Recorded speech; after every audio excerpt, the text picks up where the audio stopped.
Public school কর্তৃক আয়োজিত বার্ষিক ক্রীড়া প্রতিযোগিতায় উপস্থিত আছেন সম্মানিত শিক্ষক শিক্ষিকা মণ্ডলী, শিক্ষার্থীরা এবং অভিভাবকবৃন্দ, সকলকে জানাই আমার পক্ষ থেকে আন্তরিক শুভেচ্ছা ও অভিনন্দন। আজ আমি আপনাদের মাঝে আমার জীবনের লক্ষ্য অর্থাৎ আমি বড় হয়ে কি হতে চাই তা সম্পর্কে উপস্থাপন করব। আকাশে উড়ন্ত বিমান যেমন পথ হারালে সঠিক স্থলে গিয়ে পৌঁছাতে পারে না, ঠিক তেমনই মানুষের মনে যদি কোনো লক্ষ্য না থাকে সেই জাতি কখনো উন্নতি করতে পারে না।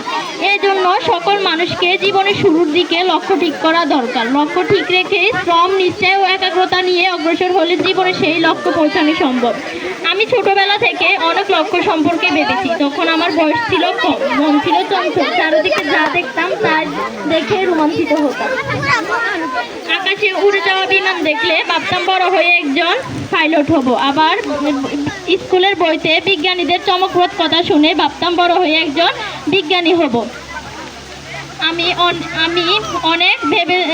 আমি ভেবেছি যে সব ইচ্ছা করলে সব কিছু হওয়া যায় না। তখন আমি অনেক চিন্তা ভাবনা করে আমার লক্ষ্য ঠিক করি যে আমি বড় হয়ে একজন ডাক্তার হব। আমি মধ্যবিত্ত পরিবারের একজন সন্তান।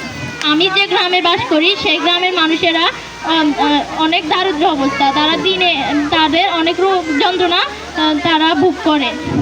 এবং অভিভাবকবৃন্দ, সকলকে জানাই আমার পক্ষ থেকে আন্তরিক শুভেচ্ছা ও সালাম। আমি সুলতান ইসলাম, আমি সপ্তম শ্রেণীর একজন ছাত্রী। আজ আমার বক্তব্যের মূল বিষয় হচ্ছে আমার জীবনের লক্ষ্য। সবারও জীবনে একটি বিশেষ লক্ষ্য থাকে, সেই লক্ষ্য অনুযায়ী সবাই জীবনের পথে এগিয়ে চলে। ঠিক তেমনি আমারও জীবনে একটি বিশেষ লক্ষ্য রয়েছে। আমি যখন ছোট ছিলাম তখন থেকে দেখে এসেছি অনেক আদর্শ সেনাবাহিনীর সৈনিক রয়েছে যারা কিনা দেশের জন্য লড়ে গিয়েছে, নিজের শেষ নিঃশ্বাসটি পর্যন্ত দেশের জন্য লড়ে গিয়েছে। সেখান থেকে আমার মনে ইচ্ছা জাগে যে আমি একজন আদর্শ সেনাবাহিনীর সৈনিক হব। আমি একজন আদর্শ সেনাবাহিনীর সৈনিক হয়ে দেশের সেবা করতে চাই, দেশের জন্য লড়াই করতে চাই এবং দেশকে সুরক্ষা দিতে চাই। আপনারা সবাই আমার জন্য দোয়া করবেন যেন আমি বড় হয়ে একজন আদর্শ সেনাবাহিনীর সৈনিক হতে পারি। ধন্যবাদ।